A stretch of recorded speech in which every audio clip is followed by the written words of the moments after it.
various notes across various pages across various days of the holiday.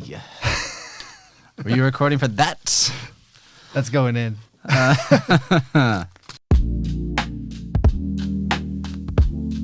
Hello, and welcome to Notes from a Small, Cold, Dark, Miserable Island, your guide to life as a stranger in this strange land that we call the United Kingdom of Great Britain and Northern Ireland. Oh, sorry. But not the Channel Islands. I'm Mike. I'm Matt, and I was just going to say, I loved the book Stranger in a Strange Land as a teenager, but now it's like forever. And I like had dreams of one day I'm going to make a great play or a film at adapting Stranger in a Strange Land by Robert Heinlein. Yeah, Robert Heinlein. Yeah, yes.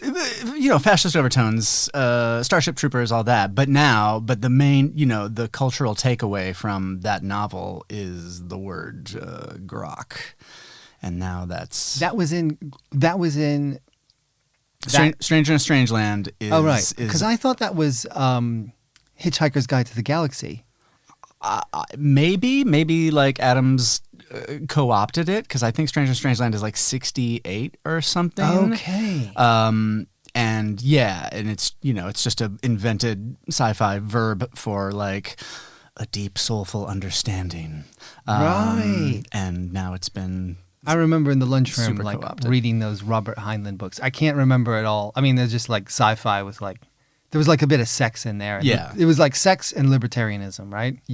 And some weak satire. I don't. I'm who am I to say literature criticism, but go on. Yeah, too late. Anyway, so yeah, we be strangers in a not so strange land, and this is our podcast where we talk to our country peeps or our hosts.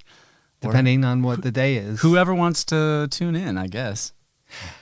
How was your Christmas? Yeah, I feel like it's still going on in a way. My place of employment is, still closed for the festive season. So it was, 2.5 weeks of just all family all the time.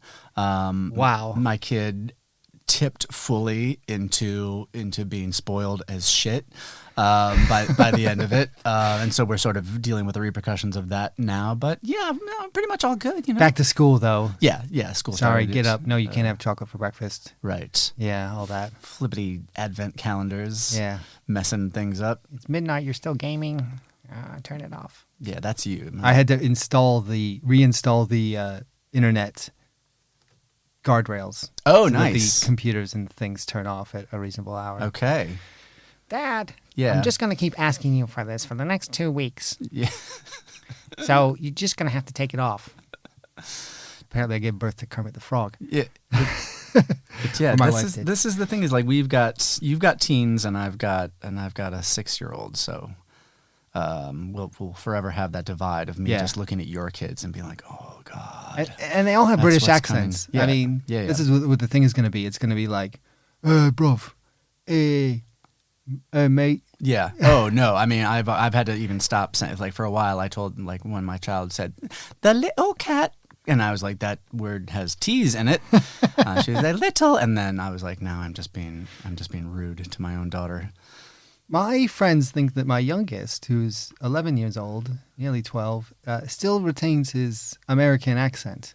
Of course, his American friends in Chicagoland never thought that he lost his British accent. So he's definitely going to be a stranger in a strange land, wherever he is. Yeah, my 6-year-old still has a twang and like hits some hard R's sometimes. Really? Yeah. And I think that's okay. I mean, I always talk about my my fellow alma mater, Gillian Anderson, and how like over the years she has gone from American accent to British accent and back, and she exists in both those worlds. And I wonder what it's like, living with Gillian and what that sounds like. Gotta have her on. Hey, Gillian. Let's go. I know. I'll go through my alumni circle, and she does have a weird voice, though. I mean, in recent times. It's true. She's tipped back full to British. She's also an actor, I suppose. So yeah, she puts it on. Fake ass actors. My youngest, we're trying to get him on the bug. We sent him to the local community theater this week. Yeah. Yeah, it was full of actors. Yeah. We'll see what happens. A little experiment. You on the rundown, Mike, you have like 17 different incidents. It looks like that I did a happened. lot of stuff, right? Yeah. And I feel like I didn't do a lot of stuff. I left London for like one afternoon. I So took you the train to Leicester after Okay. New Year to see the relatives. Other relatives, just specifically just my mother-in-law came for Christmas. So it wasn't that much. Although I did put first Braving Winter Wonderland. Now my wife's stepsister came and had gotten tickets to Winter Wonderland for free, which Okay. made the whole experience so much nicer. Sure. Because you didn't have to pay for it. Yeah. Because the two Did things, that drink tickets and stuff in there, or there were ride tickets. I was happy to pay for the drinks as everything else was covered.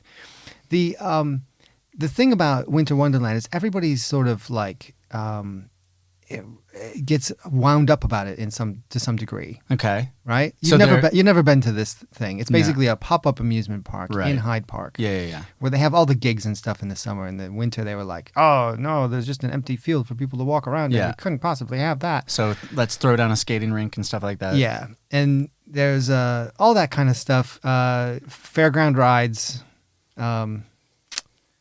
stalls selling mostly German things. Sure. Oddly, Yeah. Christmas you know? markets recreated. And weird sort of like tents with ice sculptures inside them. Okay. It's Yeah. stuff for the kids. Yeah. It's all stuff for the kids. The other thing that people always obsess about is how expensive it is, and people just go on and on and on. I mean, I'm noticing a theme in this country in general, right? Yeah. People just sort of Show up and to a thing that you've chosen to do and be disgruntled. right, exactly. But having freeloaded on Winter Wonderland, I thought it was actually fine, and we went early. It was started to get a little bit by the time we left at 5 p.m. A little bit packed in there. Okay. A little bit crowded. Yeah. You couldn't get to the machine where we squirt the water at the Water thing in the and clown's mouth? and then water in the clown's mouth, or maybe it was probably like a polar bear. They were all Okay. like, Yeah. winter Winter-themed. Yeah. So that was it. Christmas, and then my wife, God love her, but I'm gonna have to make fun of her because she thought that she had booked tickets for the Panto Okay. on Boxing Day, and she just completely didn't do it. Yeah. Classic. It was like tickets In the basket. In the basket. Didn't hit confirm. Maybe I'm just too obsessive or something. I can't imagine this happening. Although I'm probably now going to get it if she deigns to listen to this. She's going to be like, "That time back in 2018 when you said you would buy those things and you didn't." I feel like you dodged a bullet. I mean, I can't say that I was so unhappy not to go to the Hammersmith Lyric. yeah. If I can just interject here real quick. Now, last episode, the Christmas preview, I went on the record about being anti-panty. Wait, anti-panty. Anto-panto. Anto-panto. I'm going to keep doing that. And I have, and as, someone from who is trained in the theatrical art form, I've got some reasoning behind it. So a handful of days after we recorded that and it went out into the world, I found myself at my wife's cousin's lunch, where my wife's family on her mother's side, there were 4 siblings, and so doodly do. I mean, there's like 12 This is a 12 or great 15 setup. cousins. It's that sort of, I know you people, I see you people every so often. However, could be a bit awkward. Right. Carry on. Yeah, and this was the host as well. Now, here's the thing. Okay. Boy, I don't want to make this It the gets whole better. episode. And these, No, these do it. cousins may listen to this podcast at one point if my wife, tells her relatives that it exists.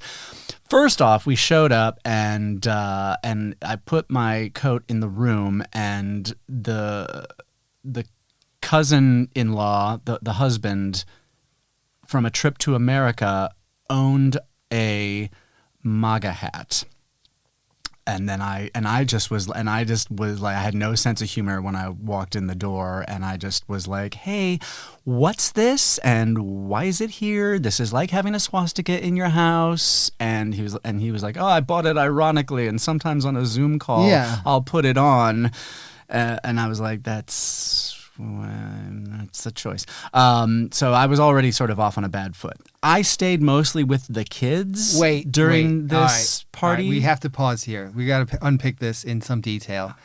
Perhaps he took to be honest, I had an ironic MAGA hat at work. Okay. Right? That was picked up at I didn't buy it myself. Certainly, I didn't spend any money on it. But I would occasionally don it ironically. Okay. To show a level of anger or authoritarianism. Yeah, you're doing a bit in an ironic manner. Yeah. And so certainly the cousin-in-law, he and more to the point here, he probably took your statement as a joke or no? No, I think he was like, this guy is too uptight and takes things too seriously. Oh, okay. I think, and maybe that's I was just hoping that he was me projecting. putting the British irony. Yeah. I'm going to out-irony you, boy. Right. Oh, well, I'm more MAGA than you. I mean, I was like, I took it as far as like, this is like, finding an old bit of Nazi paraphernalia in your grandfather's closet and being like, Grandpa, what's this? And he was like, oh, I got that after the war, Yeah. Anyway, the afternoon went on. I hung out mostly with the children because at these things nobody pays attention to the children. And I was like, those are my people. I think and so, but okay, so finally I had a conversation with one of the hosts, an actual cousin, not the cousin-in-law, and she, knowing that I'm a theater person, asked about the theater that I work at, and I was like, yeah, we don't do any of that Panto bullshit. And she defended Pantos, and and I was like, here's why Pantos are bad. They're bad for the audience, they're bad for the children, they're bad for the adults. They are bad as an art form. And I can't remember how into detail I went to on the episode, but it was all, it was me with my usual talking points about why Pantos suck. And cousin did this disingenuous British argument thing that I've noticed over the years of just being like, where they listen to you give reasoning and then but they don't hold that same opinion, or they refuse to actually listen to you and they just keep saying, yes, but don't you find that? And then they say something opposite, and then you're like, no, it's not that because of these reasons. And then they say, yes, but don't you find that? And so at one point I was just like, listen, if you want to, think that middle of the road, lowbrow, non-challenging, pandering entertainment is good, then go for it. I'm not going to stop you, but you're not going to, just because you say yes, but don't you find it's nice sometimes just to do something totally stupid? I'm not going to be like, you know what? You're right. We should all drink terrible beer and terrible wine. I'm not going to... Anyway, so that was awkward. You were both going to die on this hill. You were both going to die on opposite sides of this hill. Yeah, so I made it. Wow. I made it awkward a little bit at the cousin's lunch, but it was all over in a few minutes, that particular episode. Anyway, that's me going on and on about Pantos again. Mike, we have so much planned for this episode. I feel like no, we're just going to scrap it because this is just this is key, crucial, culturally specific, and I feel like also you didn't. I mean, you expressed your sort of antipathy to the pantipathy. Yeah. Before. Nice. But not to this degree. Right. Mate. Well, but it's coming. This was the thing of just I feel responsible because I feel like I've set you off on this thing, and then you were like, done recording. You're like, fuck, I should have really. Pantos, first opportunity you get, boom. If I had gone to your New art Year's form sucks. But if I had gone to your New Year's party and was speaking to journalists, professional trained journalists who had spent years in the craft, and I was like, I'm hearing everything you say as a person with lots of experience and knowledge in this field, but don't you just like an article that's Yeah. not sourced and a bit exploitative. Wow. Anyway. Yeah. So tell me, speaking of journalism, Well, let me let just me put do it a like that. mad Put it like shift. this. What's this note about a Muppet Christmas Carol versus Kermit's Epstein files? Well, this is simply the fact that, part of my day job, I was asked to write a story about the Epstein files. Okay, match. Which came out just before Christmas, and the usual sort of what's the best way to sort of make them make as little headlines as possible, and I ended up going to the Christmas. I ended up being like, all right, yes, you have booked a Muppet Christmas Carol at our local Picture House Cinema, which was great. We did that too. I just gotta say, we also did. What if they made a panto out of Muppet a Muppet Christmas Carol?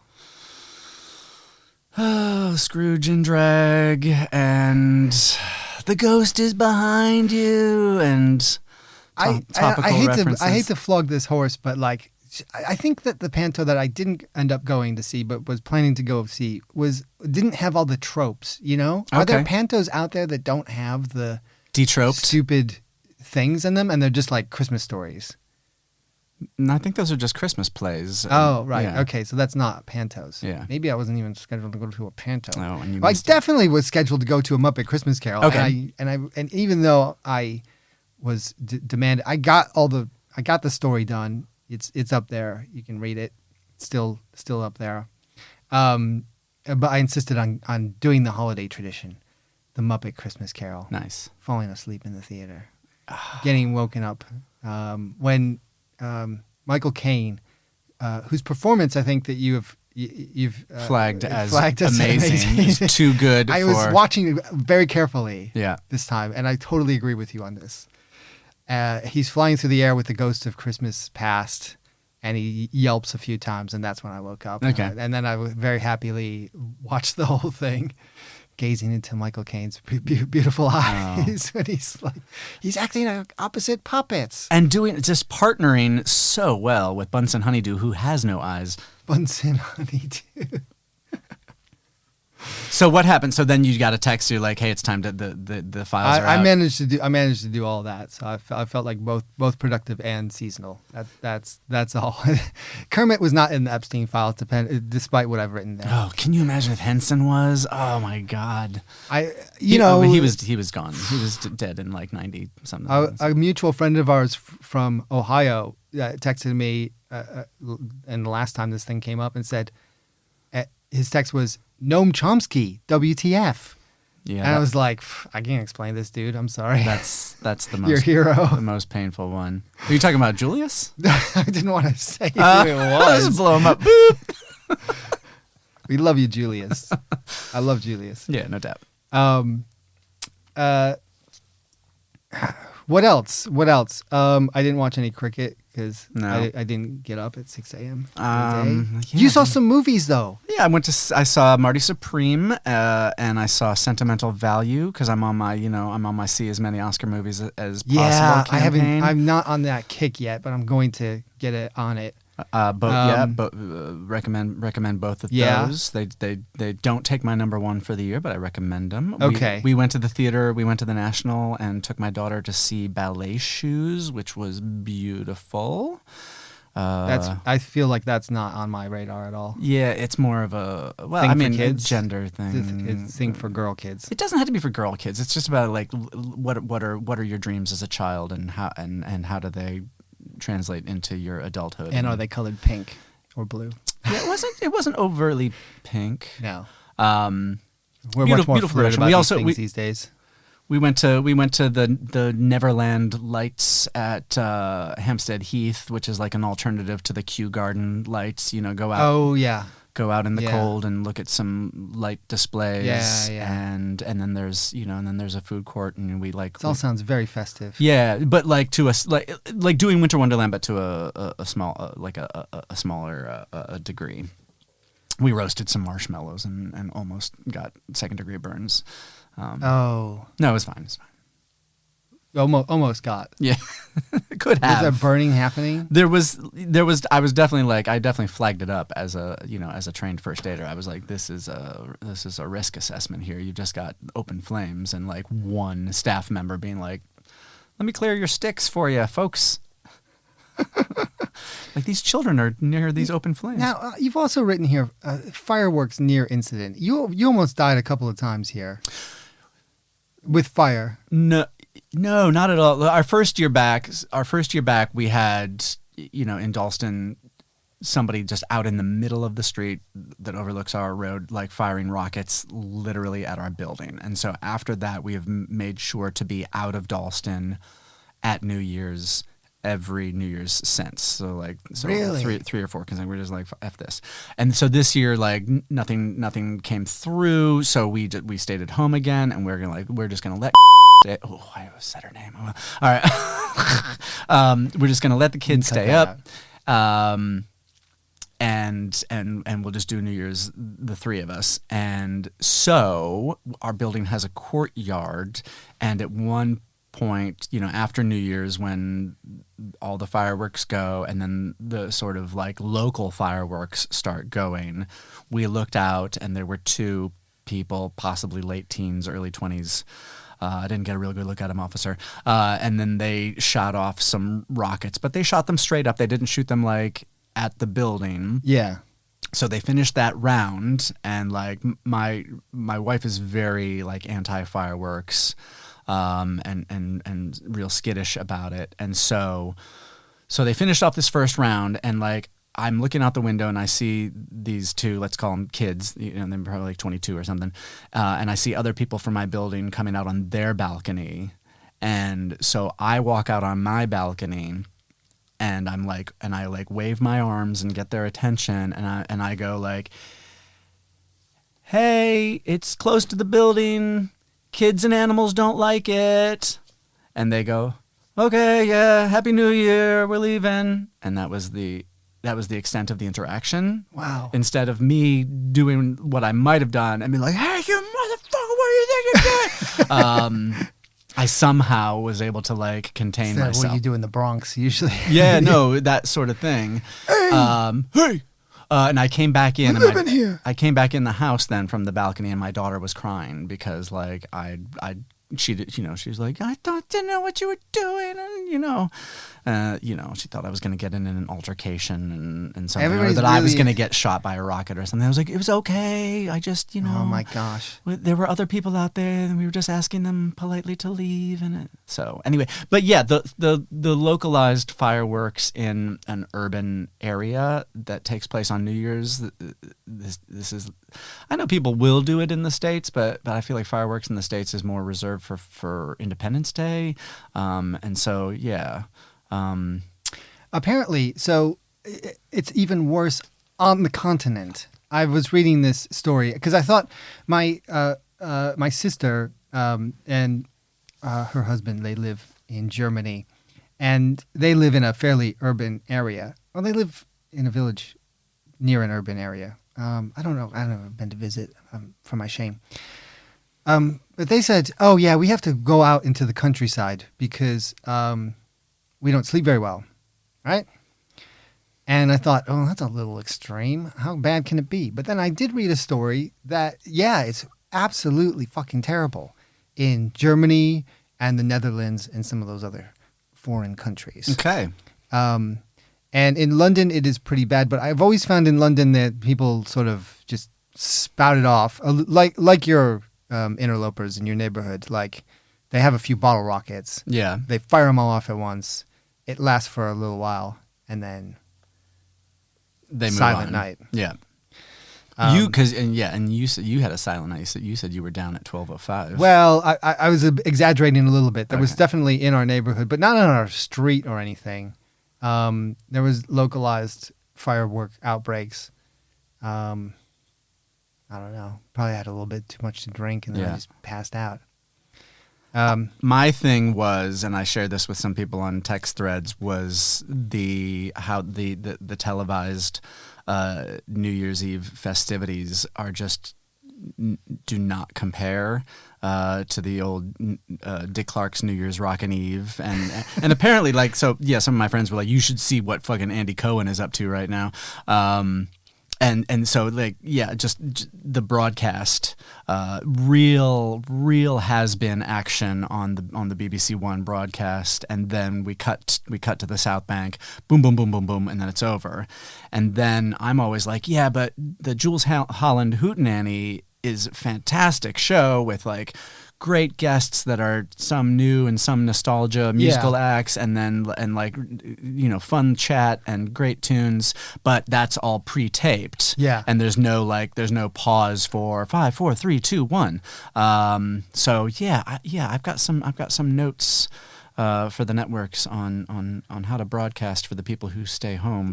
The BBC guy who's out there, he was in the middle of a bunch of tourists, and all he could find was tourists. Yeah. And they all appeared to be from some Asian country, and they were all very enthusiastic and whatnot.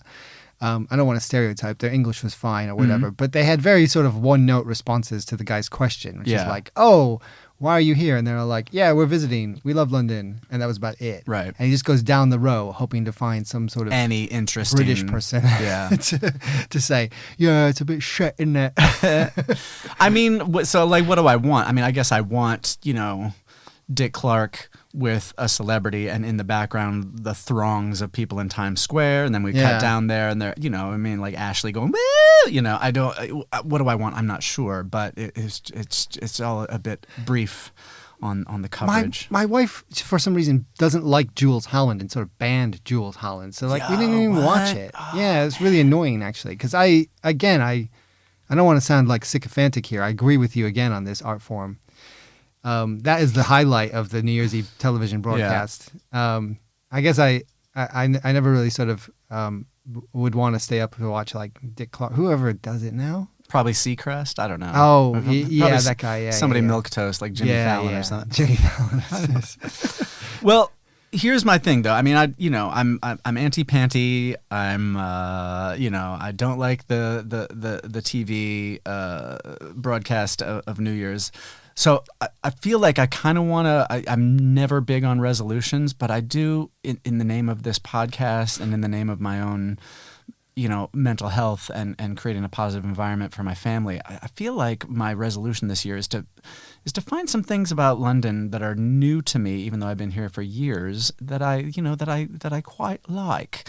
We were talking we haven't taken our daughter to go ice skating, but and then there's also tons of neighborhoods that I haven't been and explored. So I'm gonna say right here, right now, that my resolution is to find some things about London that are new to me that I cherish and enjoy in 2026. That's great. Ice skating though in London, gotta say, sucks. Hate to piss on your chips. All right, so throw that one out. The problem is they don't do it. So basically it's a novelty thing, which means it's pricey. We went to Alexandra Palace a couple days after Christmas, and I didn't skate, but it's very crowded, and they don't sort of sweep the ice that often. Okay, so it's for those experienced people who want to zip around. Yeah, like my kids have learned how to do it in the frozen Midwest. Right. You're just gonna hit a pock mark and go flying. They were just like, no, it's not as good as when we used to do it back in Chicago. You got to go early when the Zamboni has just. Well, been. they don't. Yeah, you got to go. Yeah, the 9 a.m. There's very few rinks there. I saw something on Reddit the other day that was like, why is ice hockey not very popular in Britain? And it's like, well, ponds don't freeze. Essentially, was the thing. Okay, so you wanted to talk about, so that's me looking forward to, looking ahead to the new year. You wanted to sort of look at predictions of the year ahead? Yeah. Now, I was surprised to learn that the bookies, which are better than opinion polls and these kinds of things, are predicting that the prime minister is going to resign. And I think that's horseshit. Is that like the odds-on? He's more likely than not. Odds are more likely than not. Yeah. Okay. In the calendar year. In the calendar year that Keir Starmer will resign. And depending, whatever you think about Keir Starmer, blah, blah, blah, whatever. But I just think that is kind of a ridiculous bet, and I would take the opposite side. In fact, I'm going to go further. I don't think much is going to happen this year. I don't think Donald Trump is going to invade Greenland. All right? I'm putting it out there. All this shit's going to happen anyway, isn't it? It's like odds-on certainty. I think that, everyone sort of like says, oh, this year was terrible because they think about the political situation in America, which is obviously a shit show. Right. But I just don't think it's going to get any worse. I think we're in for a real boring average year. Great. I'm gonna get behind that. That's my hopeful New Year's message. Gonna buy a pennant of that and put it on my wall. You have some political things here, which is like. Well, I think here was the thing, Mike, because I was gonna do a bit of like, hey, let's count down the top 10 Trump travesties of 2025, and be like, hey, coming in at number 1. Well, I don't know. What would be number 1? Oh, Jesus, what would be number 1? But hey, number 7. We have a big Doge list, and the U.S. aid cuts lead to, countless deaths. Yeah. Number 7, pardoning of the January 6th rioters. Hey, here's a funny one at number 5. I put that maybe 4. Demolition of the White House and putting his name on the Kennedy Center. Waka waka. But then I was like, it's just so glib. And then he started a war. I guess my thing is like, in a depressing vein, and it's a big part of of our people being here. I think it is. I don't know. I mean, you and I came here for marriage reasons, but definitely me moving back here after taking my English wife to Chicago for many years. A big part of it was like this political environment is no bueno, and let's head back. So I don't think we should avoid it, talking about it. No. But the question is like how every time I'm like, oh, how bad can it get? It gets worse. At my workplace, I encounter a lot of Americans, and when it comes, oh, hey, where are you from? Oh, you're from Denver, blah blah, and we chat.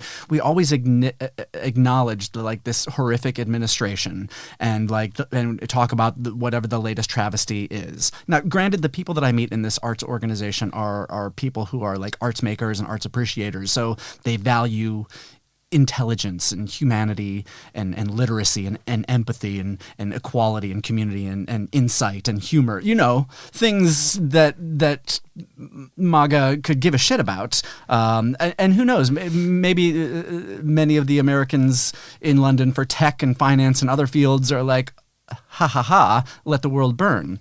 But I just feel like rather than just glibly do the bit and say what were the top 10 Trump travesties, bro, can we just acknowledge the prolonged psychic damage that is going on and has sent many of our country peeps over here? Well, I do believe, actually, I am sticking my neck out on one prediction, which is, the mayor of London said, this past year has been the biggest year for Americans moving to the UK. I think it will be even bigger this year because of that. Okay. Right? Because I think that what you have just said has been dawning on people, right? And it takes people a while to sort of get their heads around this whole sort of thing. And, it's not like I'm Rosie O'Donnell or whatever, so I'm just going to move to Ireland because I can do that and I have the money to do it. Yeah.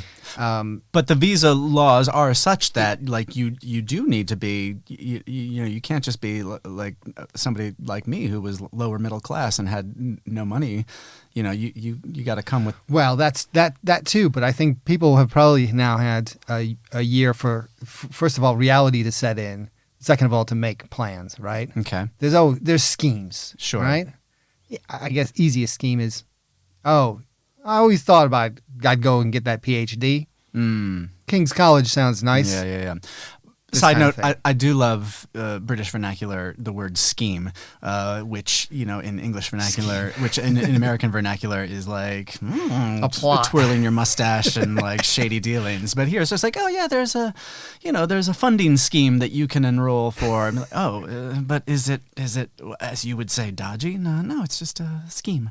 Anyway, We need a funding scheme. we do need a funding scheme. Come up with some schemes, man. Plots and schemes. Uh, But here's, and then also, but, right now it's just like Mali and, how do you say it, Burkina Faso and stuff. But like there are countries that are now like responding in kind to the U.S. administration and being like, you know what, we're not accepting travelers from. a tit for tat kind of thing. Yeah. Okay. So your tourists and your visa seekers, as these atrocities continue, may find it a little hard to. Yeah. It always scheme. astonishes me the Americans who are like, why isn't it easier to just move to a different country? I'm American. You know what I mean? You Why ever can't I just encounter have these people? exactly what I want when I want? What? But I thought this is why I was American, so that I could have things. Like that's like what's Greenland. the use of being American if I can't just have it?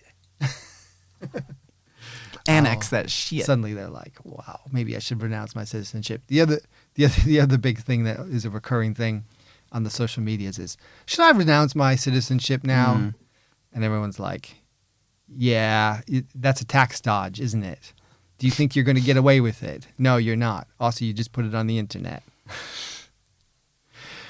Right. I feel like that's we a thing too. Like, is that now coming back into the country? Like, the next time I go back home, are they gonna be like, hold on, sir, let me check your socials, and hold on, let me listen to this podcast.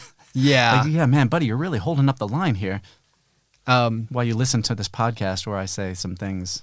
yeah. Well, we'll see, I guess. Let us know. Should we shout out? I'm just checking your notes and stuff. You asked where can you get Venezuelan food in London. Oh yeah, that was just a poor taste joke. I think we about supporting. I will shout out our Venezuelan comrades. Arepa and Co. is a chain of they're probably much cooler, much like better, much more Michelin ranked Venezuelan authentic restaurants in town. But I will say Arepa and Co. I've been to a couple of those. Yum yum. There's a few of them around. Yeah, there's All right, multiple. all right. Yeah. I think I'm gonna check that one out. Haggerston, is that where Anyway, I do love me an arepa. I think we've more or less covered it. You were gonna say who's gonna win all the sports leagues. Well, I mean, I'm not confident in any predictions, so I was just gonna make. You're not gonna put it on the record. The world's easiest. Well, I just wanted to make some like jokingly easy predictions, like one battle after another will win Best Picture, and the Oklahoma City Thunder will win the NBA title, and the Dodgers will win the World Series. Yeah. I mean, those are all duh predictions. Just the just- Buffalo Bills will not win the Super Bowl. Sorry, buddy. That's easy. Are they? Did they make the playoffs? They did. Okay. All right. Jacksonville. All right, we'll keep an eye out on Mr.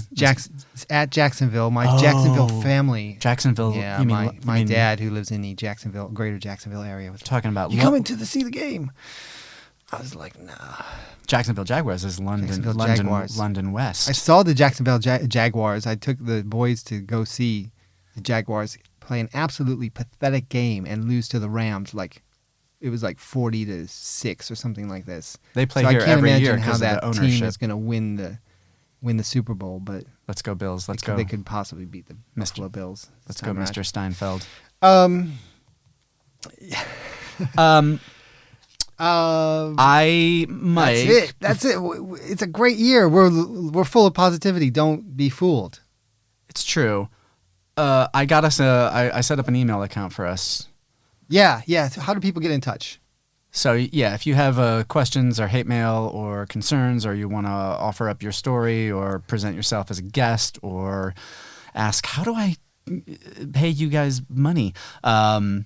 The email address is colddarkmiserablepod@gmail.com. colddarkmiserablepod@gmail.com. We will read out any sort of threats you send us, but also good messages or questions.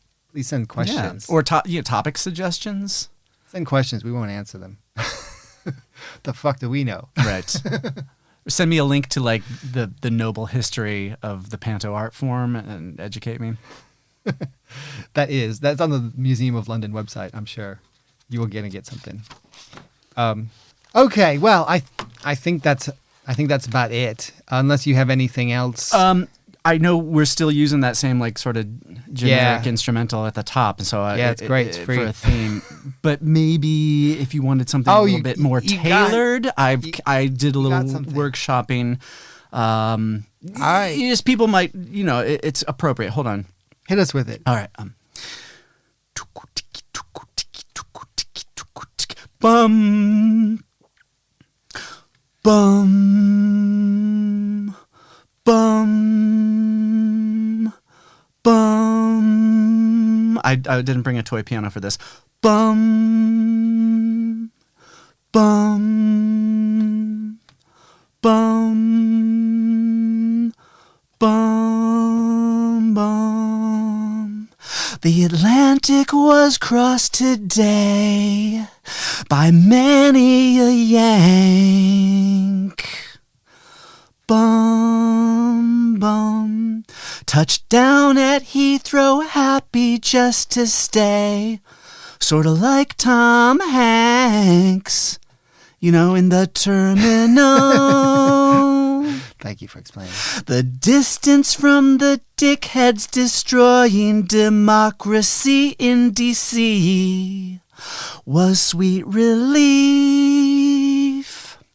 For thousands upon thousands of expats like me, greeted by Sadiq Khan, the mayor, who just had to go, bro.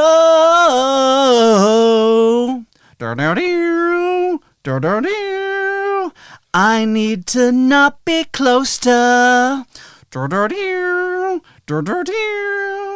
I need to not be close to. No Trump, no ICE, no MAGA. I need to not be close to, but I need a podcast poster. So fuck off, fuck off. Wait, medley. So this is the new year, brang, brang. And tax bill due dates here are different. Thank you.